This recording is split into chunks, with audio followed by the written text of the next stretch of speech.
రెండవ దినవృత్తాంతములు 15వ అధ్యాయం 7వ వచనం. మీరు బలహీనులు కాక ధైర్యము వహించుడి, మీ కార్యము సఫలమగును. ప్రియులారా, దేవుని వాగ్దాన వాక్యము. ప్రభువు మిమ్ములను సఫలులుగా చేయుచున్నాడు. కావున మీరు బలహీనులు కానవసరం లేదు. ధైర్యము వహించండి, పనికి పూనుకొనండి. ప్రార్థన.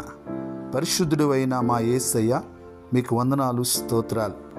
ఈ వాగ్దాన వాక్యం విని ఈ ప్రార్థనలో ఏకీభవించిన ప్రతి ఒక్కరిని, వారి కుటుంబాలను దీవించండి. వారి ఉద్యోగంలో, వారి వ్యాపారములలో, వారి పనులలో ప్రభువా మీరు అభివృద్ధిని దయచేయండి. మీరు తోడుగా ఉండండి, మీరే మహిమ పొందండి.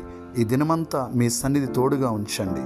మీరే మహిమ పొంది ప్రభువా వారిని సఫలులను చేయమని యేసు నామములో ప్రార్థిస్తున్నాం తండ్రి. ఆమేన్.